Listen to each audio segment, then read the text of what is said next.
Welcome, Juventini, back to the All Juvecast. This is episode 117, and I have Matt joining me on this one, making his debut on the All Juvecast, and I'm very, very excited to have you on board, Matt. It's even though I wish it was under better circumstances, it is still a pleasure to host you, my man. How are you doing? Thank you so much. It's a pleasure to be here, and thanks for having me tonight.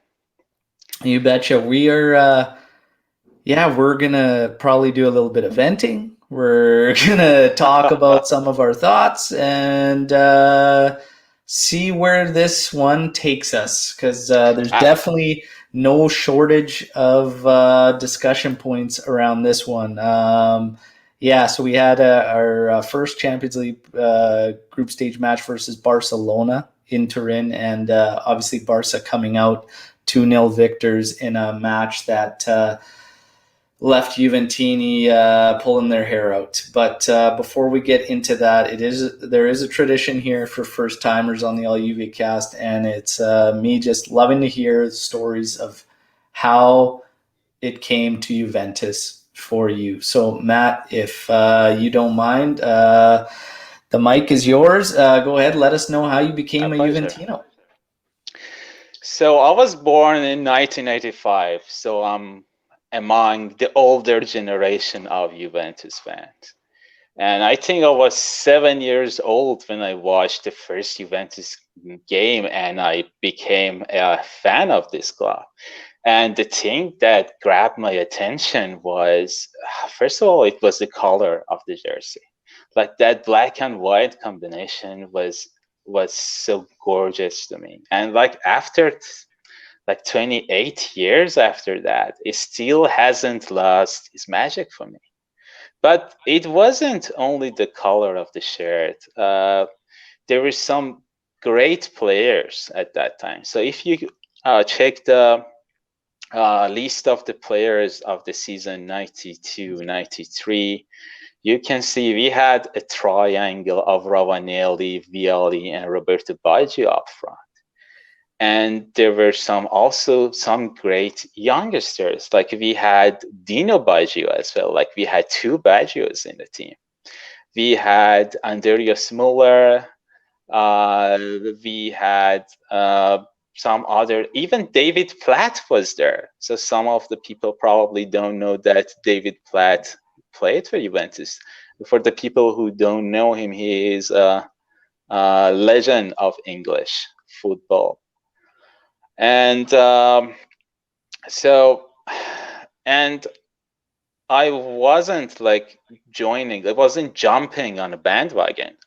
So when I became a Juventus fan, it was they hadn't won a Serie A title in 7 years, and it took them an additional 2 years to win a Serie A title. So nowadays, I hear people saying that no, we don't want that Serie A title; it's boring and stuff. It's just for me, it's like I'm still enjoying every single one of them because I remember those years that we were just wishing to have a Serie A title. Yeah, so I was born in Iran and lived there till I was 9 years old. Then we traveled to other countries and lived a couple of years in each country. And the reason I'm bringing it up is that, like, at that time, it was really difficult to watch a Serie A game outside of Italy. So obviously there wasn't an internet at that time and no streaming channels. And even like satellite channels weren't even digital till 1999, I guess. So it was so difficult to find a channel that kind of have Serie A matches on. And most of the time it wasn't live. So we were watching a game that was sometimes a week old. Oh wow. And yeah, and we were enjoying every minute of it. It was like we found a treasure. We were watching it, we were enjoying every minute of it.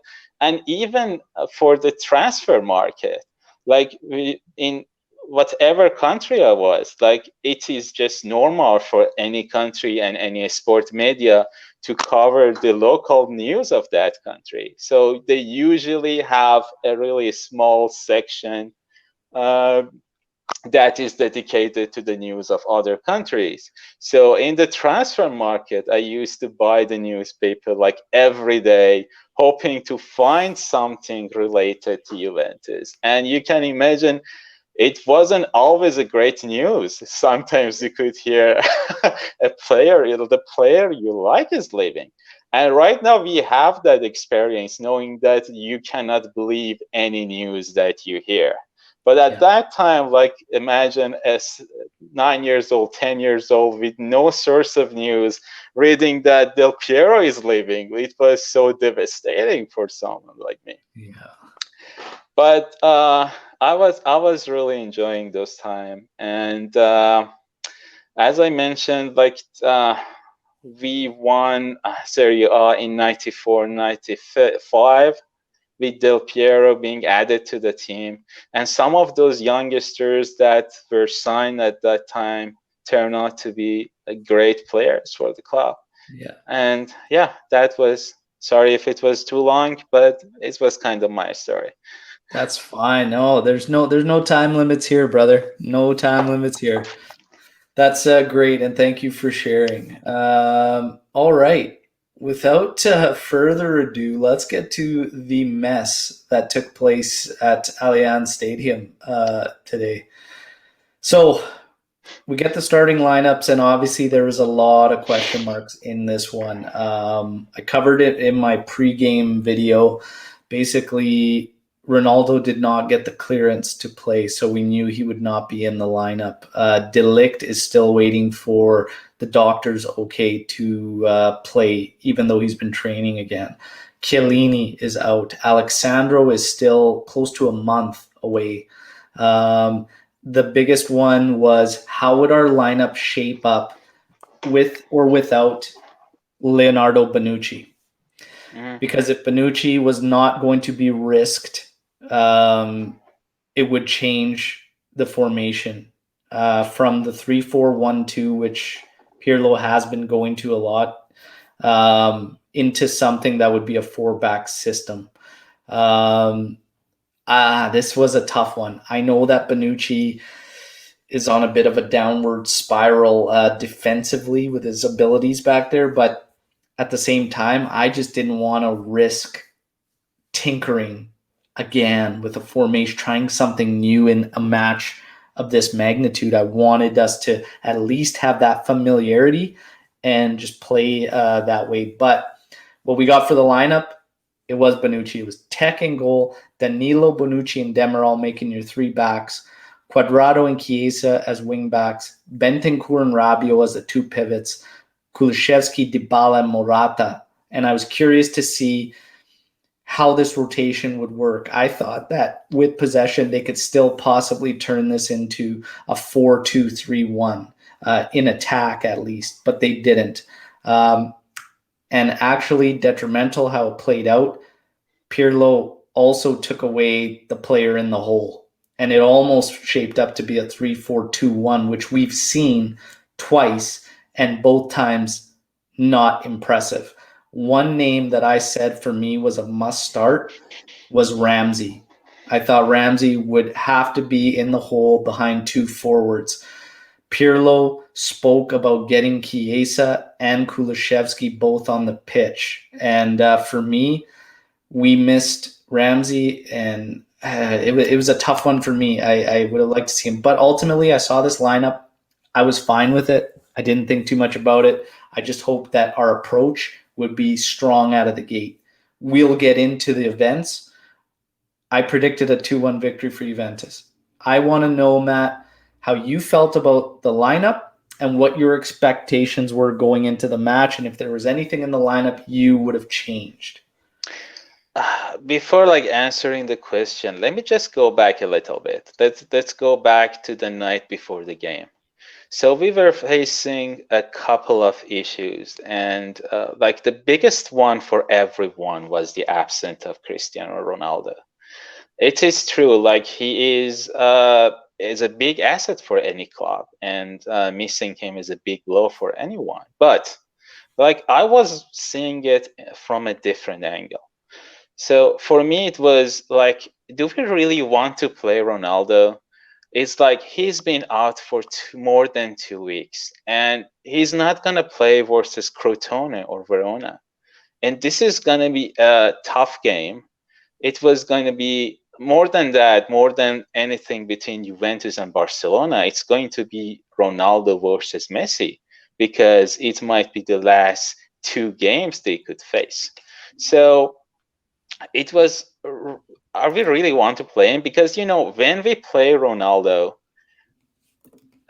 regardless of how he plays, it looks like the coaches won't be able to sub him out, because like after the game it will be a meltdown. The media, the fans, the Ronaldo fan club, like everyone is going to attack the coach. So the coach decides not to sub him out, so we would end up with not performing Ronaldo for 90 minutes of the game. So he might, I don't know if he had played, it might end up in another way, but we don't know.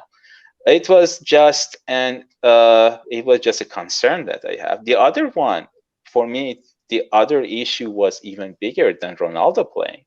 The other issue was, is Pirlo still thinking about the last game versus Barcelona? The last game when he played for Juventus was against Barcelona in the Champions League final, when we lost the game.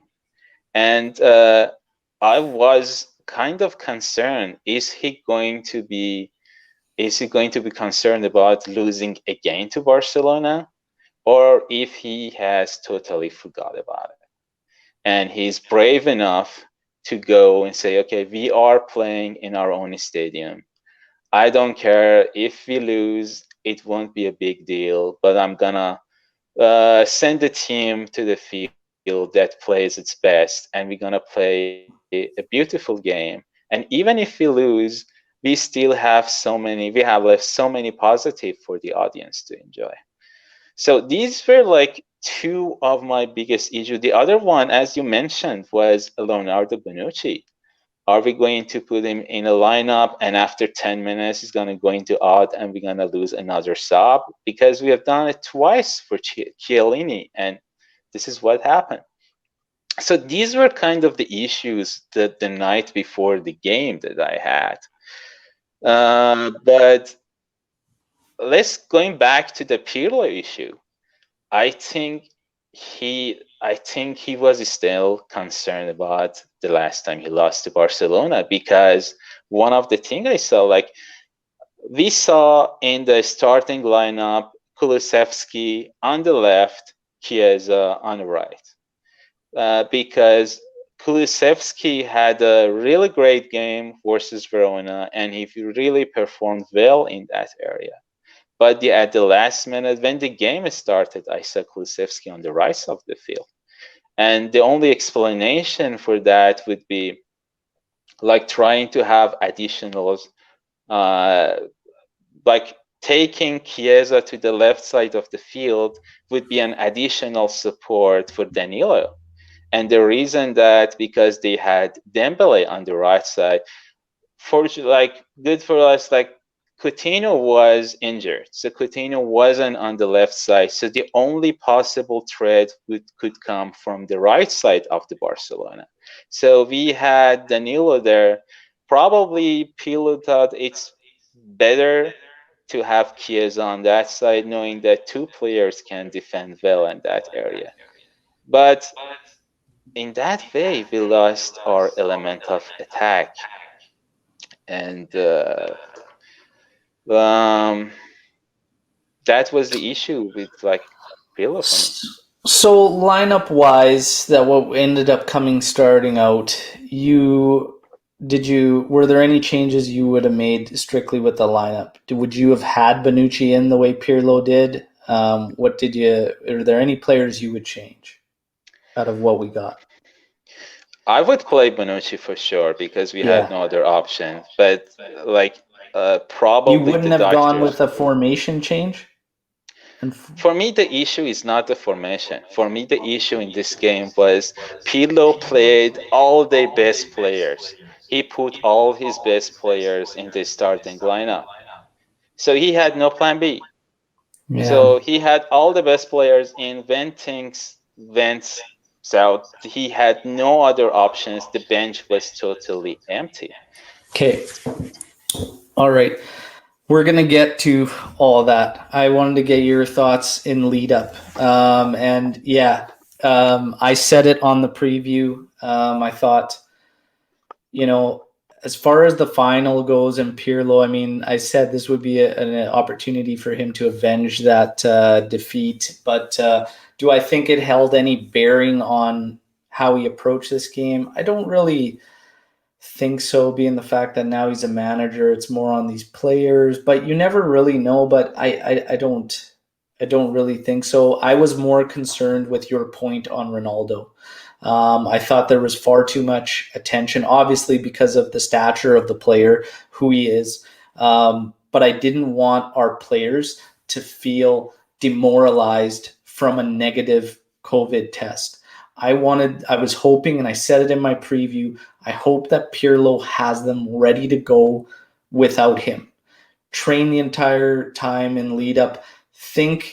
Get everyone's head ready to go without him and let them know that they don't need him. Even if they do, you train these guys to be warriors with or without Ronaldo in there. And I didn't want them to come out flat, especially after our last performance where they only put in 25 minutes out of the whole 90 that was actually effective. And it was after we had gone down a goal. So yeah, I definitely shared your concern with that Ronaldo thing. There's far too much attention to it, but that was going to happen naturally. You just got to hope as professionals, the players playing and the team just move on and go forth with it. So, all that being said, what was your prediction? What did you think the final score was going to end up being, Matt? I expected 2-1 for Juventus. Okay. Not particularly because we're playing really good nowadays. No, because the Barca, it's kind of the worst version of Barcelona in the past maybe 10 years. Yeah. They were not doing good, and I heard that the whole managing board has resigned like yesterday. Yeah. And yeah, they weren't in a really good situation tactically and mentally. So it was the best time for Juventus to win the game. We were in our own stadium. Probably like Barcelona was there to take a draw, and 1 point for them was it really would consider to be a really good result. So I would expect us to win, not but big margin, but 2-1 would be a fair result. Yeah, absolutely. I mean, this was a Barcelona that was also missing Coutinho, missing Piqué, missing Ter Stegen in goal too. It was just, it felt like it was the right time for us to take it. They've been struggling too, but yeah, we'll get into it. So we get the lineups. We get into this a minute into this match.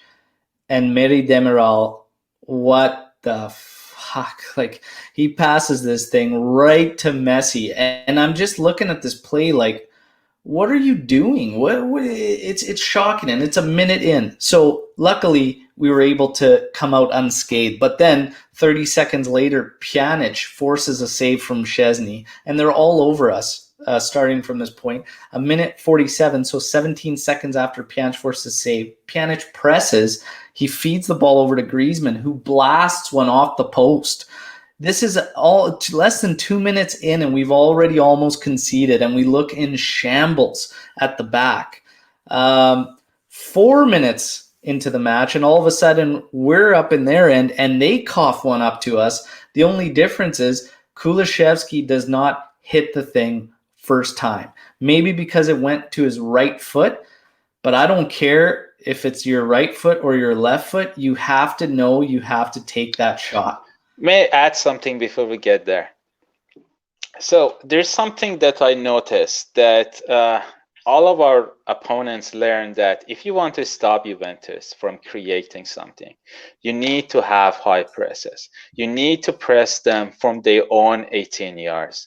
You need to put the keeper and the back defense, back players into pressure, and that's what Barca did as well. Verona did that as well. The only team that only maybe just Dynamo Kiev didn't do it because like they didn't do anything in the first 75 minutes of the game. But this is an issue that people has found a weakness in our team, and we need to address that. And going back, I mean, the high press, yeah, it's something that if you're playing a team that naturally wants possession all the time, but not only that, we play with an incredibly slow tempo, and we stopped switching the field. A couple matches into Pirlo's tenure, you saw us switching the field, doing so with purpose, doing so with a fast tempo. That's all stopped. Our game has become so slow. Teams will press, essentially all teams. We don't even try to just gain that field back again. We are trying to maintain a possession game while a team is on a high press on us, and all we do is cough up the ball in the worst possible scenarios. Pump the ball up the pitch, send a couple guys, try and have a routine where you can put a little bit of pressure on them. You never know what will happen, but there has to be a little bit more risk. It's far too safe. And the funny thing is, you're trying to play it safe, and you end up being a lot more at risk because when you cough the ball up, it's like Mary Demiral did, which is right in your own area, and to one of the best players in the world. It's shocking stuff. But we move on. 4th minute, Kulusevski has to know to hit that ball. I don't care if it's your right foot. I don't care if it's your left foot. You have to hit that ball first time. Big mistake not taking that shot. 13th minute. Incredibly fortunate bounce off the shot from Dembele. This thing goes straight up, dips right back down. No chance for Szczesny, and we're down 1-0, and it's pretty early, and that's just disheartening. You're looking for the team to react, but this goal, it is what it is. I mean, they ultimately defended it fairly fine. There's nothing you could really do about that. It's just really unlucky. Unfortunate. 2 minutes later, Morata scores for Juve, but he's offside, and he was quite a bit offside. So rightfully ruled out. Cuadrado through ball just a little too late, and Morata. It's tough to. It's hard. I see Morata taking a lot of heat on these offsides, but that's the game he plays, and it's really tight. And those strikers that like to play right on the line, it happens more often than not for them. The timing, that's hard. You got two guys involved. Cuadrado is not the fastest player at the best of times, so this is the way it happens. It is what it is. 22nd minute, Messi just goes wide from in our area. Had a good opportunity. In the 29th minute, 14 minutes after his first, Morata scores again and again. It is offside. Another close one, but offside. He looked good again. Morata looked active, looked promising, and he was staying central, which was key because in the last match, when he started drifting out, it made a mess for everybody. He's much more effective when he stays central like that. 32nd minute, and then Alba slashes one just wide for Barca. In the 34th minute, 2 minutes later, there is a mad scramble in front of the goal, in front of Szczesny. Somehow, some way, Barca do not capitalize, and we remain at 1-0. We go into halftime. Man, Matt, what were your thoughts at halftime? For me, it was just, other than these one-off opportunities for Morata, it was far too toothless for me. And I just thought all our guys looked isolated. There looked like there was no way we were going to get any type of combination play until we switched it and became more structured. You had Dybala drifting everywhere. Kulishevsky, I couldn't tell you what position he was playing, all over the place, and he struggled too. Everybody was on Dybala. Kulishevsky was bad. Dybala was not great. Morata was good, and Cuadrado, I thought, did a good job, and I thought Danilo did a good job too. Everybody else, Benta and Rabiot, they did their job, but I think they were overrun because of having Kulishevsky in there. He doesn't help defensively to the degree that Aaron Ramsey does. I think Aaron Ramsey gives you more defensively and helps those guys more defensively, but it's too easy when we play with those two pivots for Bentancur and Rabiot to get caught drifting to each side.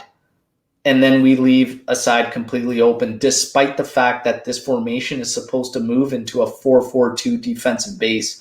The problem is when you get it offensively, when you move into this 4-4-2 base that we're doing, when we try to go offensive, Kulishevsky's always coming to the right wing when we drop into the 4-4-2 defense. Dybala is basically running around trying to put pressure as one of the two forwards with Morata, which could find him on either side. The majority of the time, it was finding Dybala on the right. And then when we get the ball, he and Kulishevsky almost take the exact same space. This is a positional problem that I wouldn't expect a team to have this many games into a season. And I'm kind of frustrated that Pirlo isn't fixing this or hasn't seen it, and it's just a frustration. But I said I wanted to see what his adjustments would be and if Pirlo would pull a string somewhere and make a change. I thought Kulishevsky was struggling. Matt, your thoughts at halftime? So at halftime, I wasn't still disappointed because, like, in the past couple of games, we saw Juventus started playing. We saw that ignition and that spark from like 60th minute. And so obviously, I thought probably we would see a better game in the second half. But talking about the first half, like my biggest disappointment was Dybala. Not because he's not being able to dribble or do magic he usually does, but like his positioning. Like he is really far from the goal. Like last season, we saw that he's best when he's near the goal, when he's close to the goal. But he was playing almost at the same, like at the right side. Sometimes we had 3 players in the same position. We had Cuadrado, we had Kulishevsky, and we had Dybala at the same position, really close to each other. And I can only call that an unorganized team, a team who doesn't have a formation player just moving around without a plan. That was my biggest issue with the Dybala. It was unnecessarily on the right side, too far from the goal. And it made things more difficult for Morata. He was singled out in front, so they had enough defenders to mark him. So it made things even more difficult for Morata. And I totally agree with you. We missed Ramsey in this game. We needed a central attacking midfielder who could just hold the ball, just keep the ball until the team just move around, get into the better positions, and try to find each others in on the field. So I really think we missed Ramsey in this game, and I 100% agree with you. But I was really hopeful that we see a better game in the next one. Let's talk about in the first half. We talked about Demiral and the mistakes he made. I think Demiral still has a lot to learn. Like the Juventus fan community is sometimes it's like too emotional. When we see a player play a good game or two, we just go crazy and compare a player with Cannavaro and delete. And I saw a comment asking people which one is better, De Ligt or Demiral. But for me, Demiral, he's a great player, but he needs to learn. Right now he's all muscle, no brain. So his Yeah. judgment is just, he needs to improve in that area. That's the difference between De Ligt and Demiral. De Ligt is a smart defender. He knows where to be. He avoids unnecessary contacts, and he is tough enough, but only when necessary. And Demiral needs to learn in that area. And we saw lots of mistakes from him, not only in this game and the other games before. I'm just not saying he's a bad player. He will be a great defender in the future. He's still so young. He still has so much time to learn. But let's not be too emotional, because when we get too emotional, then we quickly get disappointed about the play. Yeah, Demiral's just not polished. That's how I would put it. He's a good player. He's a good defender, but he's just not polished. He's just not quite there yet. And yeah, it comes out. There's moments where you get the flashes, and we've had one performance, maybe two, where he's been solid through when he's shown up. But flashes last time when De Ligt was battling his shoulder injury and Demiral stepped in, he was fantastic for that period. And yeah, it allowed us to wait longer to have De Ligt back in the lineup. Demiral was doing a fantastic job. However, that was a back four, and he has not looked comfortable in this back three setup. He just doesn't look himself. That might have something to do with it. He doesn't look comfortable, and he has to play the ball a lot more, being that right center back, than he usually does in a two-man back system. He hasn't looked comfortable. We'll get into Demiral more after we get through the second half, but I agree. He's not there. He's not polished. To put him up with De Ligt, I think, is far too premature, if any Juventini have been doing that.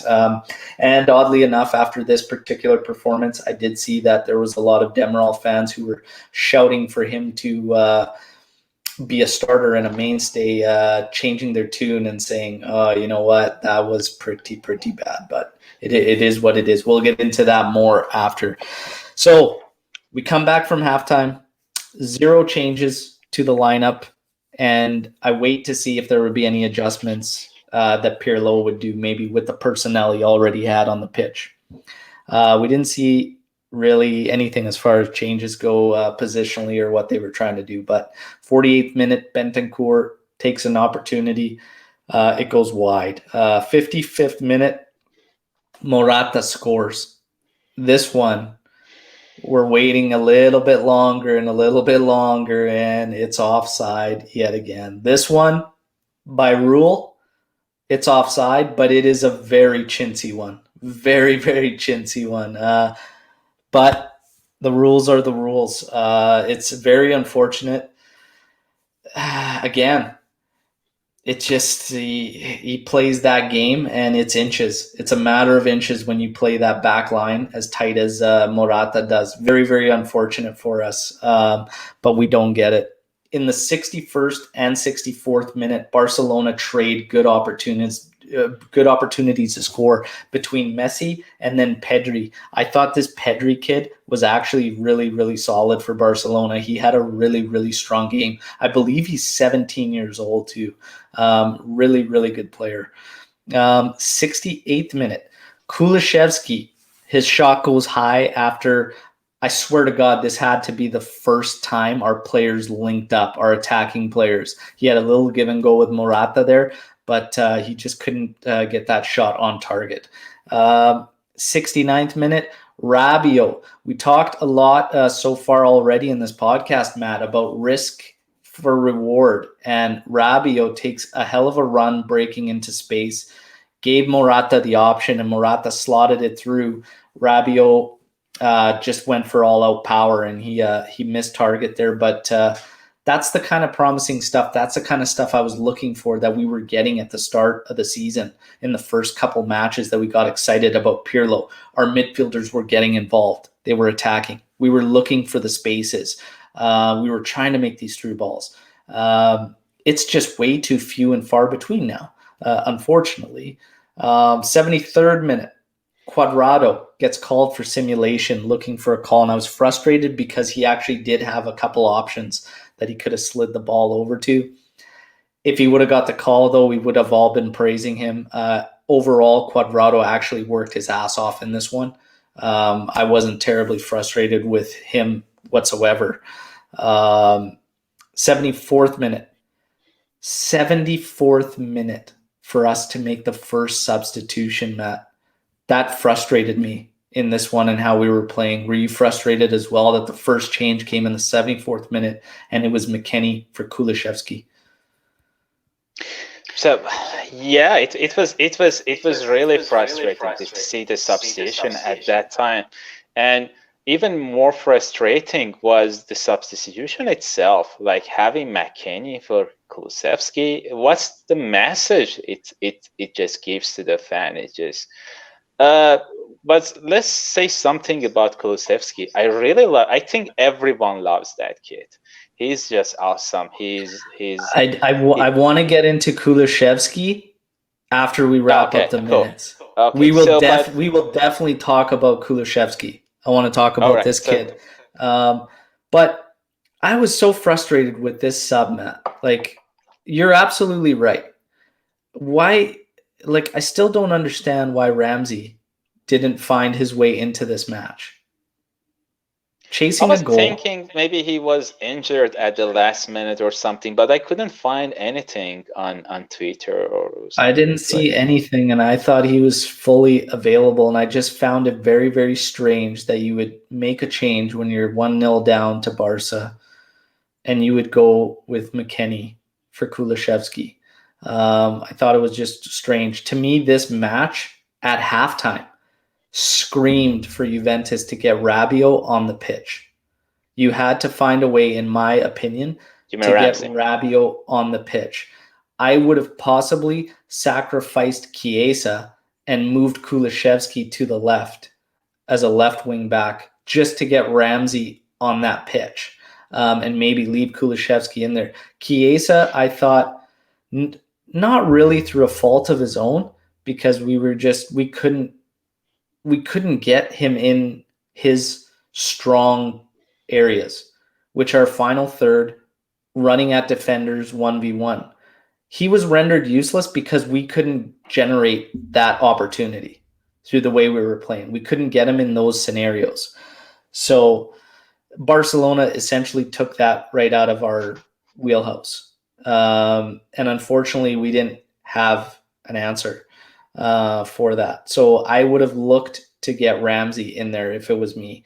74th minute, I thought was way too late for Pirlo to make his first change in this one. Just with the feelings and the momentum, and it felt like from the 60th minute on, Barca was the more likely to score the next goal. And I thought you have to make a change. You have to make a shift. It's got to be a positive one. I would look for Ramsey.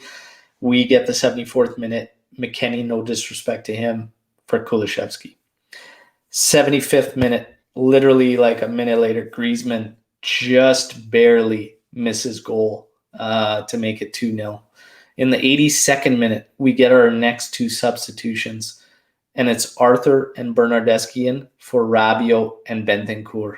Again, it is what it is. I mean, Bernardeschi has been on one hell of a slide right now, and unfortunately he's not going to get many Juventini excited.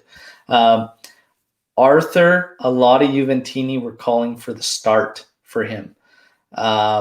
Honestly, I don't really blame Bentancur or Rabiot. I thought they were fine. Rabiot is a must start, in my opinion, for Juventus. I just think, again, positionally as a team, we had issues, and I don't think we're doing our midfielders any service in how we're playing. 84th minute, Demirol with a very lazy, sloppy challenge.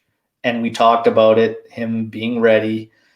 This is just a young kid making a mistake he can't be making on that tackle, in my opinion. And he gets his second yellow, and he gets really kill hope. If we were having a hell of a time generating opportunities at full strength with a man down, it really put us behind the 8 ball. 89th minute, 5 minutes later, we get a really clumsy challenge by none other than Bernardeschi. I know that there was some replays showing that the contact was just outside. That's a tough one. VAR obviously must have looked at it. Regardless, it's such a clumsy challenge when you're running, looking at the player, looking at the play.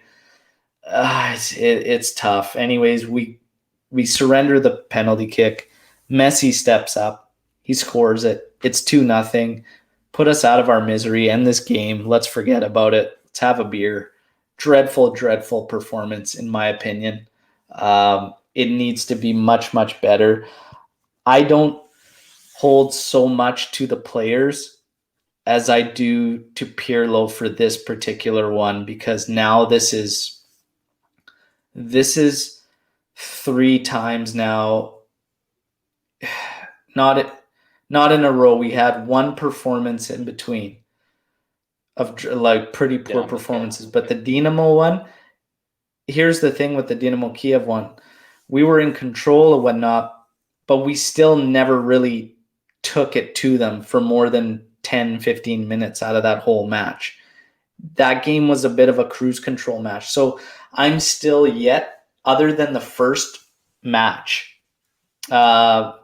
seeing a lot of what Pirlo was talking about in his thesis. Now I'm starting to see this different team. I'm starting to see this really slow, really passive team, really pedestrian team that lost that ability to express themselves, that little bit of excitement, that little bit of confidence at the start. They look like a they look like a team that lacks confidence.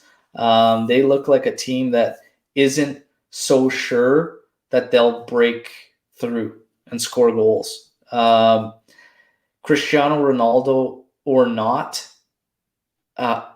it can't be like that. And when you're watching this team play and you see the positional issues, that we can spot clear as day, I start to get concerned when we go through half times and there's no adjustments being made. You take a game like this where Barcelona it looked so easy for them. It looked like a lot of their players weren't even breaking a sweat. It looked like we didn't even make them work for it. And it looked for long periods of time that we were happy to give them possession in Allianz Stadium, in our home. That just can't happen. It just can't be like that. Where's the energy? There was no energy, no drive, no sacrifice. It was just so... We just looked like we were happy sitting in the back seat for a lot of this one, and Pirlo couldn't pull any strings.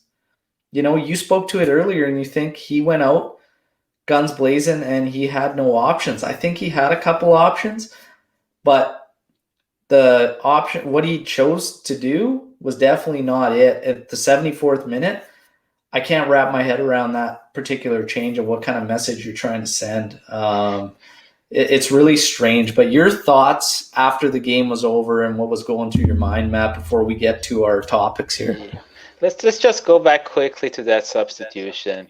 If I want to find the reason for that, the only reason I can find is that there was no pressing in the middle of the field.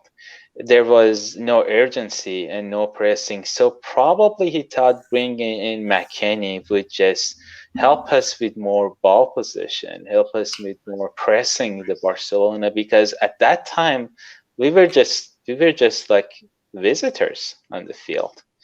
And but at the same time, like, McKennie was out for more than 2 weeks, and it was a big risk. It was a big gamble by Pirlo, and it didn't work out.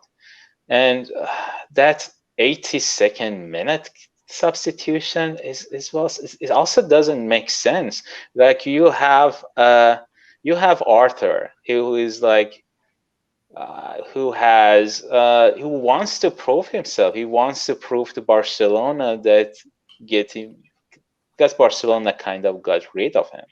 So he wanted to prove himself, showing Barcelona that was a mistake. And we didn't even let him play, even though our midfielders weren't doing good. I don't want to blame like Rabiot or Bentancur. I believe that our best defender, central midfielder is Rabiot, and his being in the lineup is a must. He is the only hope we have right now in that really unorganized midfield. But I'm not a big fan of having both Rabiot and Bentancur on the field. I think they have similar characteristics, and I kind of prefer having Arthur and Rabiot in that sense. But when it's like 17 minutes and you see that it doesn't work, you need to make the substitutions. And it was really frustrating to see that happening at 82nd minute. What you want to do at that time? Yeah, like you have like less than 10 minutes. All the teams are too exhausted to do anything.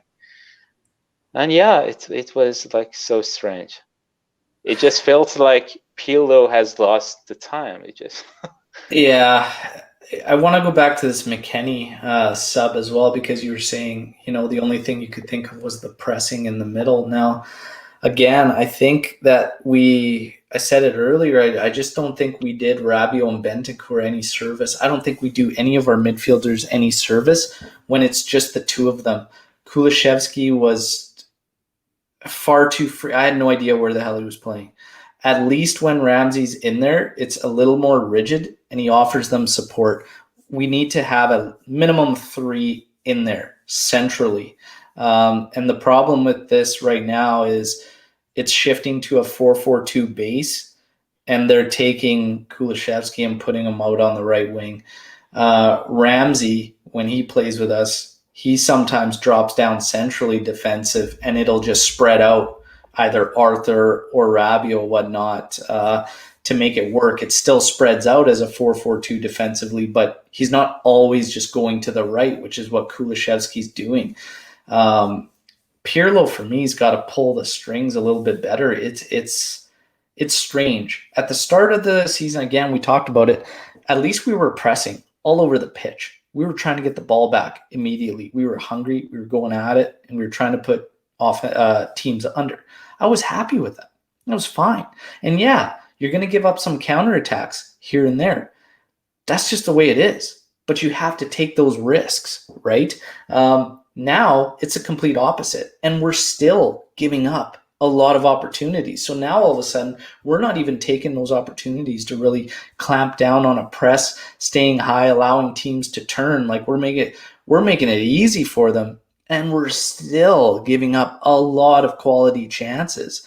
And we're taking ourselves out of the game. But Pirlo, for me, to realize that in this setup, 3-4-1-2, 3-5-2, whatever the heck you want to call it, 3-4-2-1, he had nobody playing off your lead guy, Morata.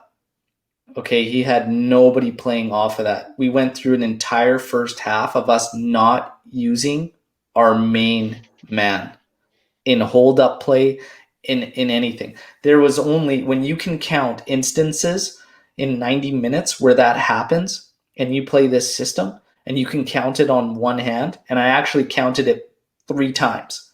3 times we used Morata the way he should be used. That's really, really bad. And that literally comes down to Pirlo, because he has to be seeing that and he has to be making the adjustments.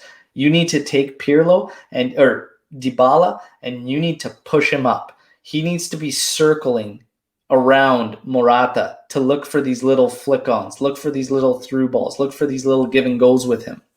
Dybala dropping back and drifting, all that, I get it. It's might be something he likes to do and he does quite a bit. But if you're Pirlo, you dictate what he does and you tell him what you need from him, and you just take away that freedom. And if he doesn't want to do it, then that's fine. You deal with it. You get him out of the lineup and you find somebody that will do what you need to do. Because ultimately, as much as I love Dybala, it is about the team.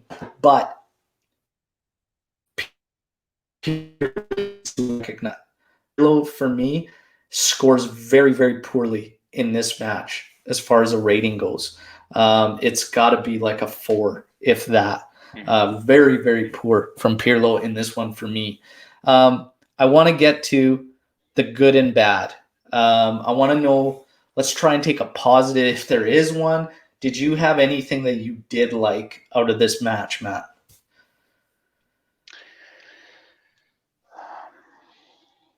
I know it's really hard.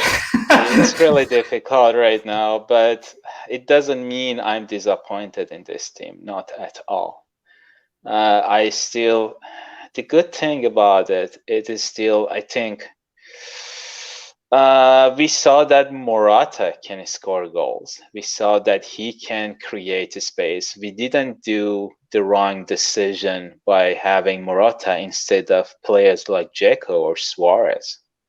He is still, I think, for me, he was our best player on the field only because he did what he was supposed to do.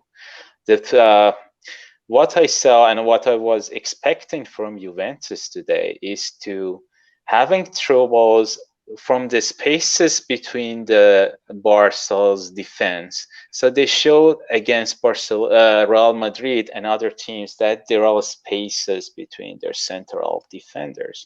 And if you just send fast through balls to your central forward, there will be opportunities.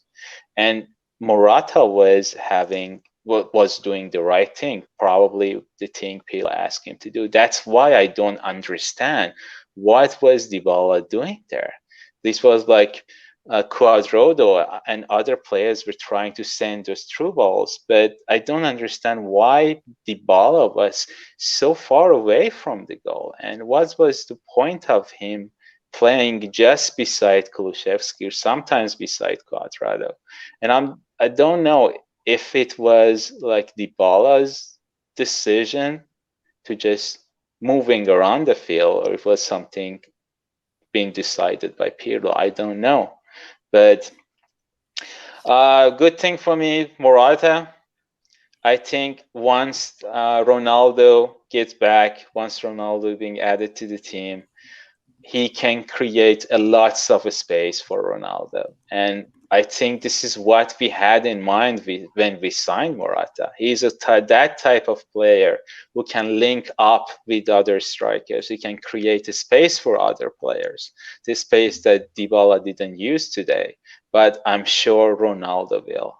So I'm still really happy that Morata is doing well and he's up to speed in no time. Bad thing about the team, for me, is like the team being unorganized. The team looks like they have no formation. They're just moving around. People just running around like headless chickens sometimes. And for me, I don't know. Sometimes I feel like the Pirlo is so obsessed with his teasers of just taking the ball to one side, trying to just kind of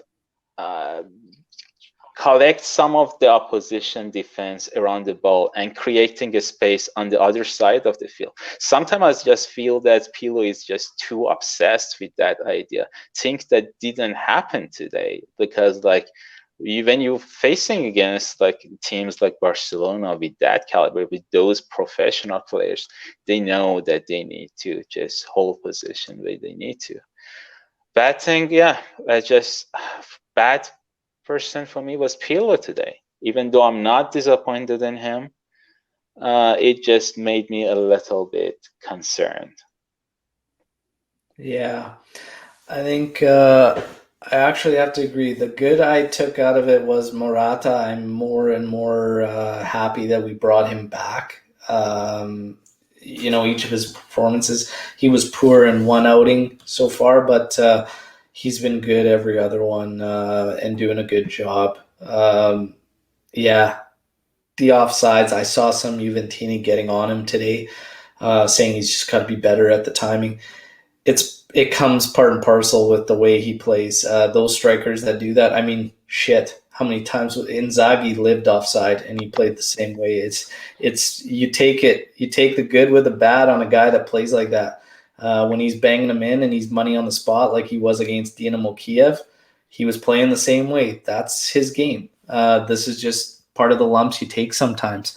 I'm not as frustrated with those offsides as I am with the fact that those were really our only opportunities we created in this match in 90 minutes, were these one-off opportunities where it's just him and we're just crossing it in, really just hoping, taking these Route 1 shots. It needs to be better from the club. The bad, I'm very, very concerned at Pirlo's tactical awareness on the fly.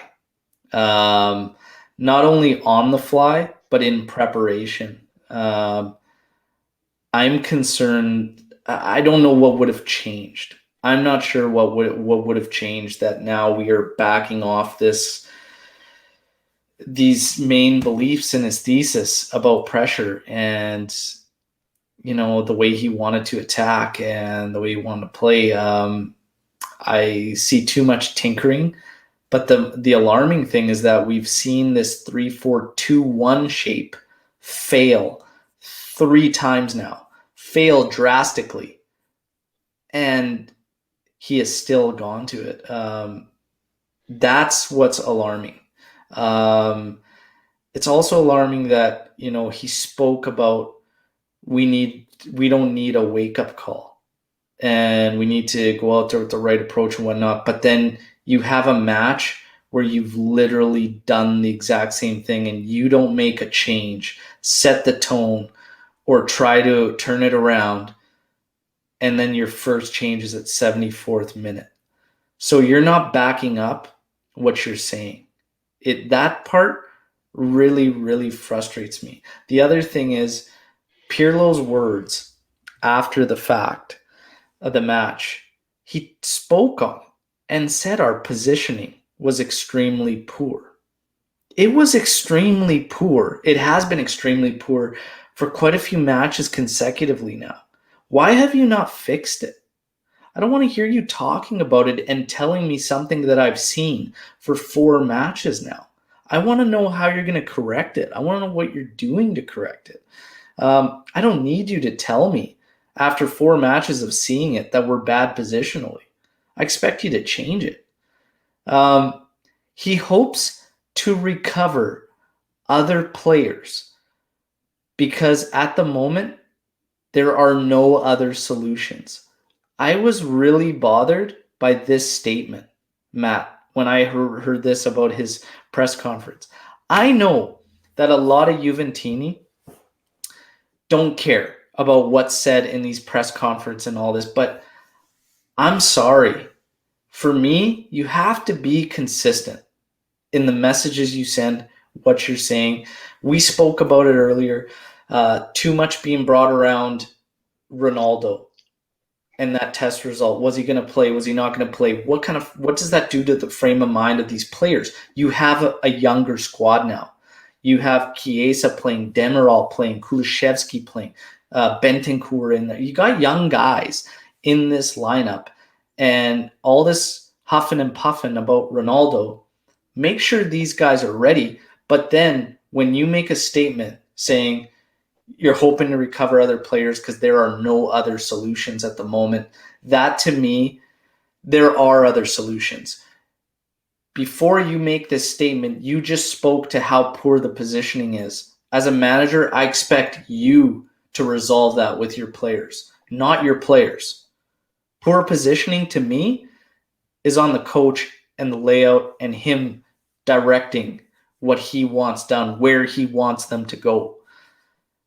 And then to follow that up, with we need these players to recover because there are no other solutions, that pissed me right off, to be honest. I just think I think it's junk, if I'm being honest. And I love Pirlo, but I think that's a junk thing to say, and I don't think it's true. I think there are solutions. He's just gone to the well with something that hasn't worked 3 times in a row. So, Matt, what are your thoughts on the words there by Pirlo?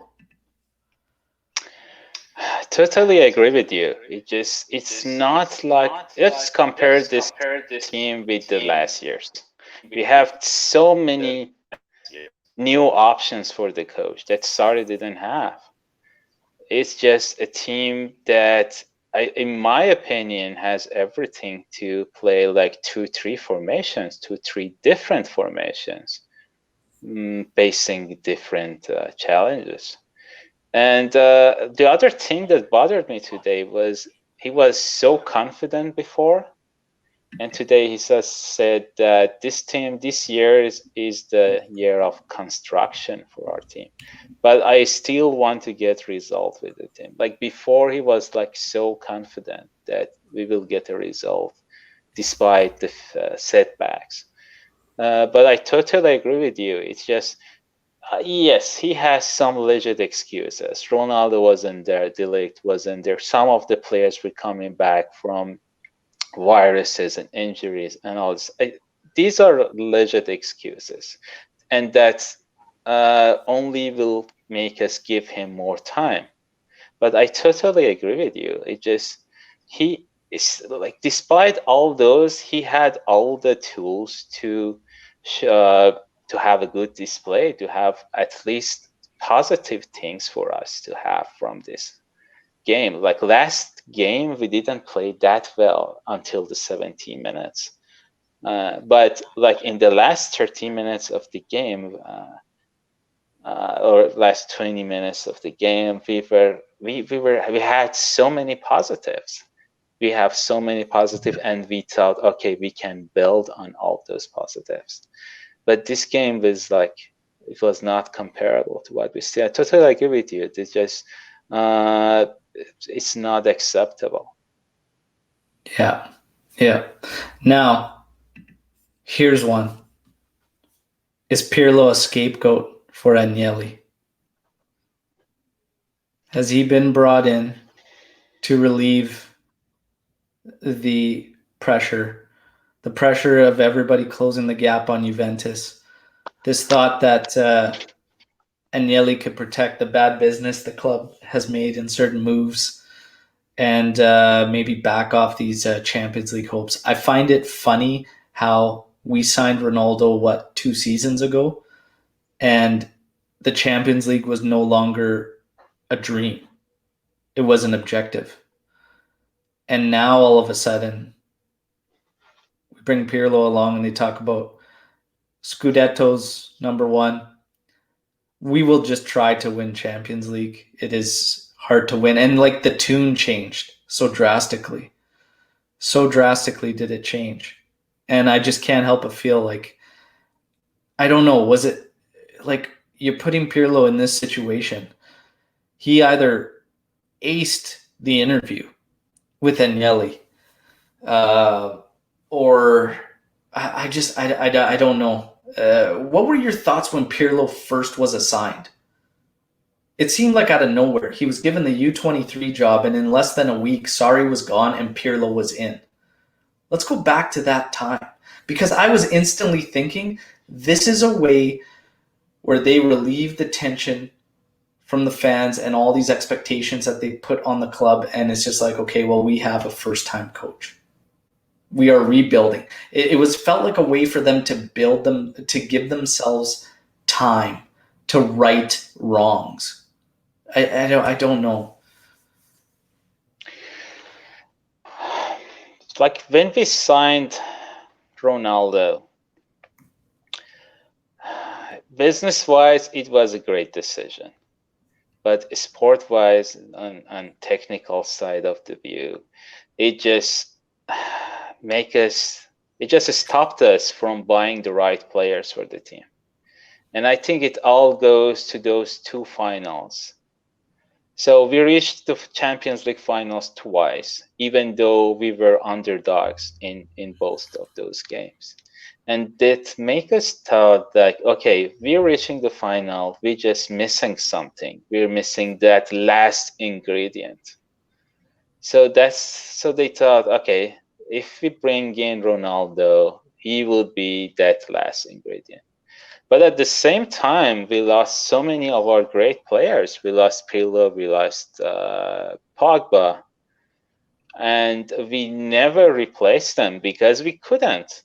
We're paying the 30 million something to Ronaldo, and somehow we cannot even afford to increase the salary of Dybala. Yes, of course, we can afford it. It's not like we don't have money. No, Juventus can handle its financials. But yeah, you need to compare your team with the other teams in your league. So the Juventus wage bill was much uh, the salaries was much higher compared to the other teams in Serie A. Yeah, it created so many problems for the team. But I don't believe Pirlo was this kind of a scapegoat for Agnelli. No, I think I know that Agnelli, like from lots of sources, I've heard that Agnelli is so obsessed with the 10th consecutive Scudetto. He wants to have that one. He wants to be the manager who won 10 in a row.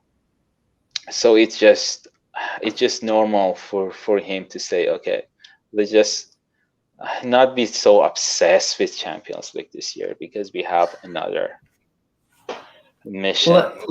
Let me ask you a question then, Matt. With how badly Agnelli wants this, You how mean much time do you think Pirlo's going to be given? Do you think that Agnelli will accept many more performances like this manner? let's face the truth. We couldn't continue with Sarri. Sarri has lost the confidence of the player, and losing the confidence of the player is kind of the last. It's like your last nail on your coffin. So we couldn't continue with Sarri. And let's face it, whatever coach we could have, we had to buy him players, and everything was affected by the COVID. We didn't even know that Serie A would go. We still don't know that it will end. So it was, in my opinion, it was a right decision by the management to have a coach that is not Zidane or Pochettino, because we couldn't afford the players they wanted. And it would kind of give us some time until the summer. If it goes well, then we keep Pirlo. If it's not going well, then in the summer we can bring a good manager like Zidane or Pochettino. But it will also give us time to understand what's happening with the COVID and its financial impacts on the club. So I'm not saying it as a scapegoat, but I think it was mostly due to COVID. So you think it was more financials? Yeah, Well, we I know think we it had to is. pay. We had to pay Allegri out. We were paying Sarri out. Sarri just recently tried to get the contract terminated and paid out so that he could take another job, apparently. So, and then we had the whole scenario of Higuain, Matuidi. We got nothing out of Mandzukic when he left. We have Khedira, who we're still paying $6 million a year, who just doesn't want to leave. That is the gift that keeps on giving. Yeah, it's a tough scenario, and you have financials that are hurt because of revenue being affected, and now there is most likely a chance of another lockdown and no more fans. So they bumped it up to whatever it was, 1,500 fans or 1,000 fans, and now that's going to be taken away probably pretty shortly here. So the revenue is going to be hurt too. And I made a joke about it on La Panquina with the guys, and it might become a reality, but I said watch for them to do everything they can in merchandise. And they're pulling a lot of strings in merchandise. And I said, don't be surprised if you see 17 jerseys or something this year, because they're going to be looking on whatever they can do to pull in money. Here's something, because Juventini started talking about this today hypothetically. I got one quick question, Matt. Allegri, back? Question mark. The good thing I like about Agnelli is like he only looks forward. He never looks back. And Allegri, just what message it would bring. And let's be honest. You remember the last like 10 games of Juventus under Allegri? It was painful to watch.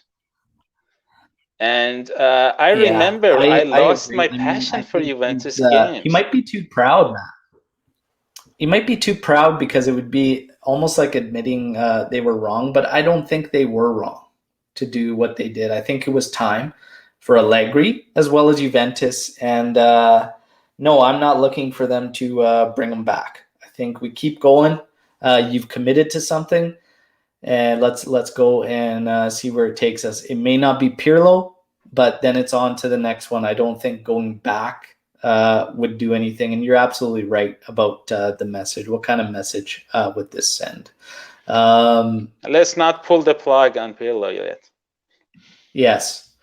Now, let's get to some players. We're going to wrap up our thoughts on some players here, because the conversations were going after this one. And ultimately, I saw it as a very, very poor team performance. And I really put a lot of weight on Pirlo for this one. That was just me. I don't speak for all Juventini. But, Matt, your thoughts on Federico Chiesa so far? Fred, I really like the player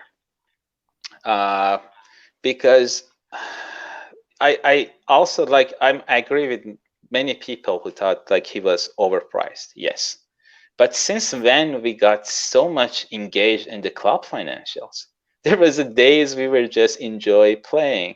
And it's not like one or two people make decision in Juventus. They have a number of like business advisors. They are having like quarterly and semi-annually, annually report to the shareholders. They know what they're doing with the financials. So I'm not concerned with like 10, and it's like this, like it's gonna be paid over 4 or 5 years. So it's just gonna be fine. But I think technically what he adds to the club, it's on another level. Just I think we need to give him some time. He's one of the few people who knows how to cross within like a Juventus players we have right now, and he can score goals. We just need to give him time. And he wasn't performing well today. I think there was a reason behind it. As I mentioned, Pirlo wanted to have like additional support for Danilo, and I think he wasn't being added to the attack on purpose. He was just make sure we don't get harmed by the counter attacks by Dembele on the right side. So I think that's why we didn't see Chiesa in attack today.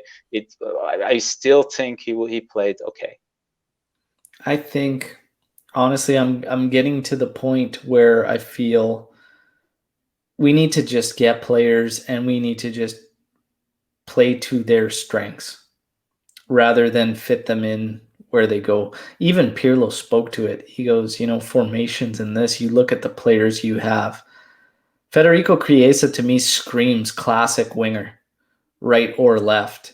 And, Kulusevski, he's been the one for me that we need to find a spot for him. I think he'd be okay in the hole, but today and every time we see him out there, it's a bit of a mess. Dybala positionally today it was bad. I think it might be time to just go 4-3-3, support the guys in the middle. This two-man pivot, just stick three in there. No classic regista, all the guys fluid that are in there. 3 midfielders, 2 wingers, and 1 9, and just go to 4-3-3, and let's just let her fly. Let Chiesa get up there and cause havoc as a winger. What does it do for Dybala? Well, that's the tricky one. Paulo Dybala. He either can rotate in as one of those top guys. A lot of people can't see him doing it, but he did it at Palermo and he did it pretty effectively. It just changes, should just change how you play. He is his best. I agree with a top man up to him, but right now, oh man, the 3-4-1-2 is a bit of an issue if he doesn't stay up top. Sarri got him to stay up top last year, and Sarri played a 4-3-3. It can be done. We just got to figure it out. But there's a hell of a lot. I think we need to start playing to our guys' strengths.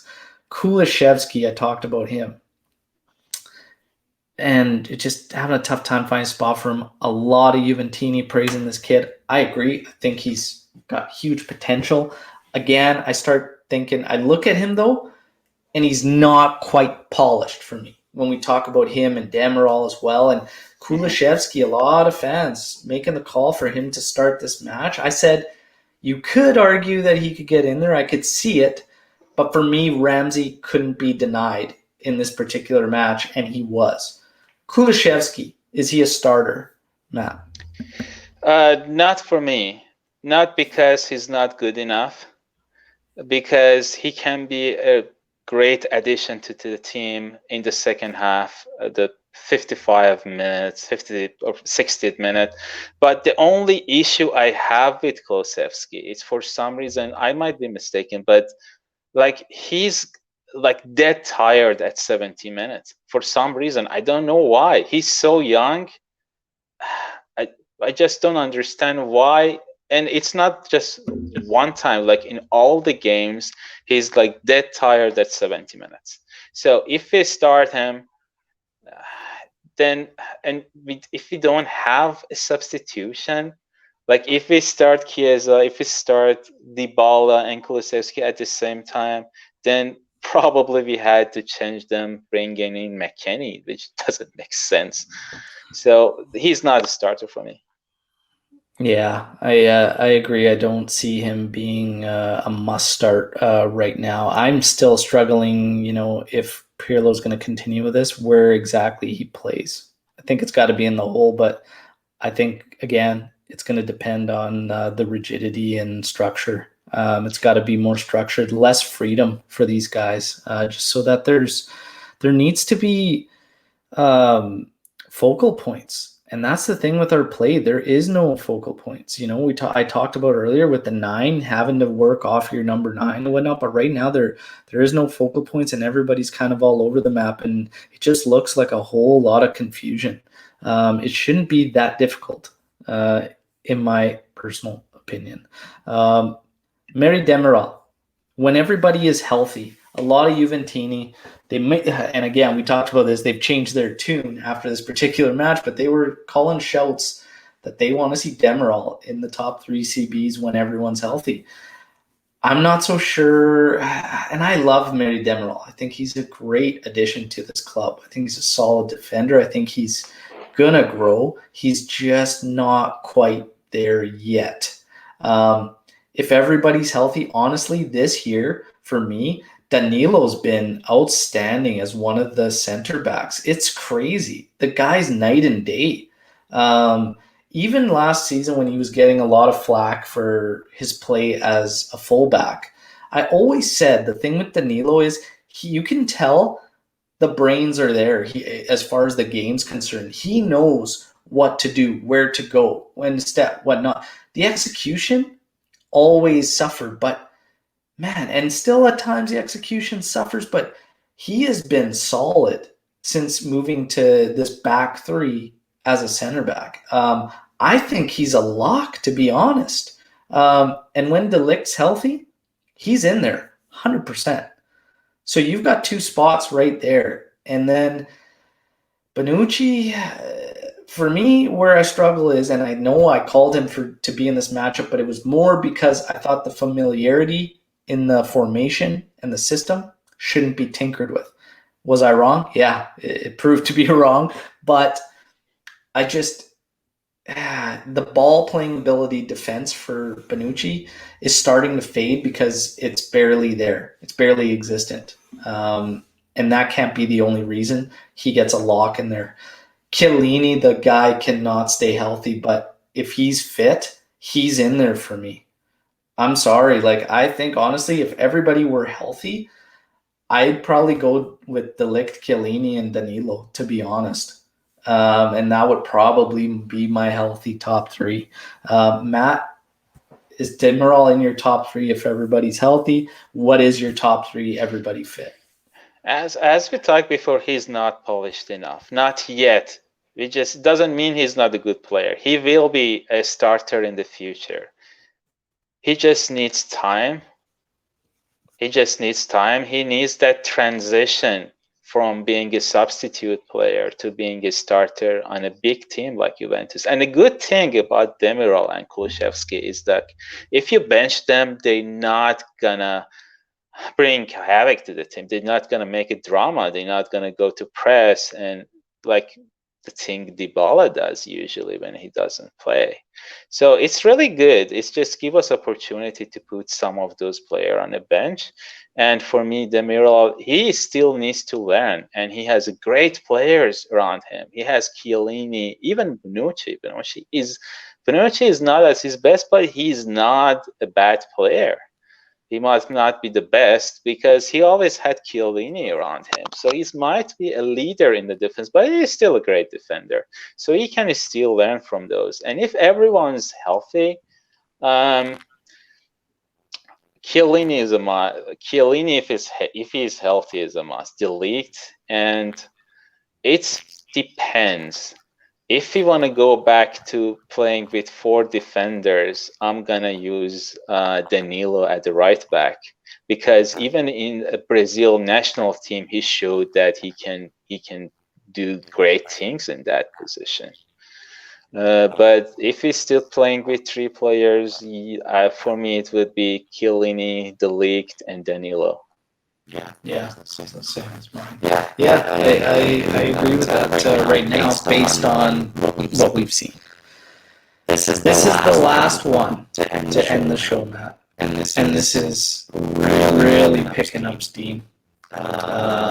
He's been out for a while. He's come back. It's been two down performances. He's a reigning MVP. Dybala, sell or keep. It totally depends who we want to replace him with. Like, do we have a replacement for him, or you just want to sell because we received a really good offer, an offer we couldn't let down? For me, it's keep. We cannot build a team around Ronaldo. He's gonna be with us for 1 or 2 years max. So we need a player which has a potential but is not too old. We can build a team around him. For me, that's Dybala. He's a great player. He's not doing well right now. Like, let's consider he's been out for a long time, and we need to give him time. And I'm sure he will score one of his beautiful, magical goals, and everyone will just come back to loving him. For me, Dybala is a keep. Yeah. You know, it's just it's crazy. You know, it's how you spoke earlier with emotions and all this, and I think just getting caught up in a lot of the BS, you know, and these rumors, I think, circulating that he's asking for 15 million euros. I don't even believe he's asking for that high a number. And people get fixated on these, and then all of a sudden develop this bias towards feeling negative towards the player, when I don't even believe he's asking for 15 million euros. The other thing is, too, is he's been out for a while, and should he be better? Yeah, we expect better because he's coming off of a strong season, and honestly, he's been strong every season for us except for one. But when you look at this team, and we look at his performance today, and we just pick him out and just rag on him. Yeah, he was bad. But who wasn't? The team structure and positionally was so poor today. It was awful. It wasn't just Dybala that couldn't link up with Morata. Kulusevski linked up with him once. Chiesa linked up with no forwards. Cuadrado linked up with nobody. Our midfielders, Bentancur and Rabiot, barely looked forward. Barely. It was lateral the entire game. I just see so much that, in my opinion, falls on Pirlo and the structure and the setup. And I just see it's crazy. I don't understand how Sarri, of all people, got the best out of Dybala, and these guys can't figure it out. Paulo was doing fantastic since he started with Juventus. He had one poor season, and in that poor season, he still scored heavily weighted goals that were critical in us securing the Scudetto. And I just can't help but feel why all of a sudden, I can't understand why all of a sudden it's just maybe because he won the Serie A MVP, and now all of a sudden it's just like he needs to be the next Ronaldo. He needs to be the next Messi. He does not need to be that. You cannot look at players and try to make them something they're not. Everybody's saying he needs to step up now. Step up to what? He just won the Serie A MVP. He was huge for us last year. Absolutely huge. Him and Ronaldo put up staggering numbers as a duo. Incredible numbers as a duo last season. Paulo Dybala has produced every single season, other than that one poor one. However, the goals he did score and the goals he was involved with were big goals. I don't understand why all of a sudden this is just crazy. And I know that some people talk about the finances, and well, you've got to write the books. He's the one that's going to get the best value, and he hasn't stepped up. It's almost like they're forming something to basically justify that you're going to move this guy. Okay, if it happens, it happens. I'm a Juventus fan. Do I love Paulo Dybala? Absolutely. I'm a big fan of his. I just don't understand what this step up is. Like, he has to step up. A player is what a player is. We talk about inconsistencies. This isn't an inconsistency I'm seeing right now out of Paulo Dybala. I'm seeing a guy that hasn't played in a long time that's jumping into a lineup and a team that's under construction. Like, our overall play needs work. The players as a whole are confused. They look lost a lot of the time. And that's why I'm putting more of it on Pirlo than I am the players, other than when they make completely boneheaded mistakes. Mm-hmm. But to me, to sell Paulo Dybala, it's strange. It's something that I don't know. The hypothetical that goes around is it's the money that's going to bring in Erling Haaland. And you know what? When you look at it that way, okay, sure, you're picking up a great player, but you have so many players on your roster, you're not going to see anything at the end of those terms. You're barely going to see anything out of Ronaldo. You may not see anything if he plays out his contract. You're probably going to run out with no funds. You've got Chiellini, you're not going to see any funds. Buffon, you're not going to see any funds. You've got Bonucci, you're not going to see any funds. Khedira, you're riding that train out. When you take all that into consideration, you're going to cash in on Dybala, but you have all these guys going out. It's a dangerous little game you're playing. It almost makes more sense if you got a deal. And I'm going to probably take heat. It makes more sense to move Ronaldo should an offer come in at the end of this season. He would have one more season on his contract. Take what you can get financially. Put it into a couple players. A couple. The guy makes 30 million euros a season. Okay. Dybala's not the one making or breaking us. You replace one, you bring in another, or you replace one and you bring in two, maybe three. I don't know. For me, if we're going to dive into this get younger project, why then get rid of a younger player for another younger player? Dybala is 26, 27. I get it. He's hitting his prime years, but what's wrong with a guy that puts up double-digit goals and not double-digit assists? I mean, what's this step up? We're expecting him to score 51 goals a season. He's not that guy. But what he brings is integral when he brings it. But everybody's fixated on these 2 games now. He's been out for so long. It is what it is. I've been saying for a while now, I think the club will move him at the end of this season. If it happens, it's something we deal with. But it was good to hear your thoughts, Matt. I'm with you. I think it's a keep. And I know this is a hot topic right now, and you've got fans all over the place. I can't even tell you what the percentage is on sell or keep. Maybe I'll put a poll question out there. I don't know.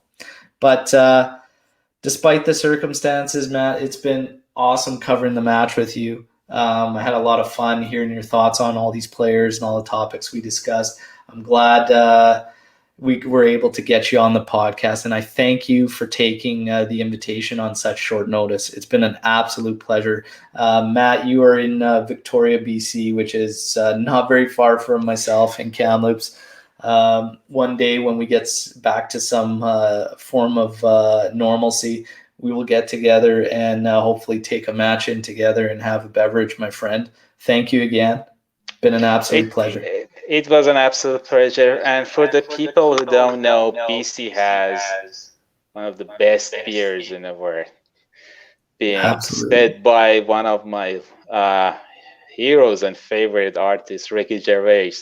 He absolutely loved the BC beer. So hopefully someday we can get together and continue the discussion. But it was a pleasure for me, and it was great to be here. Absolutely. Thank you again for taking the invite. Thank you, everybody, for tuning in. It didn't go our way today. There's a lot of questions to be answered.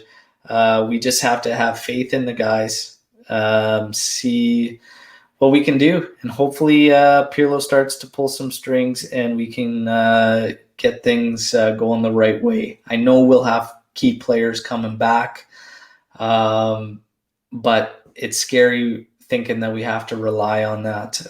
So hopefully we get it going in the right direction. We will be back this weekend after the match against Spezia. Juventus is away.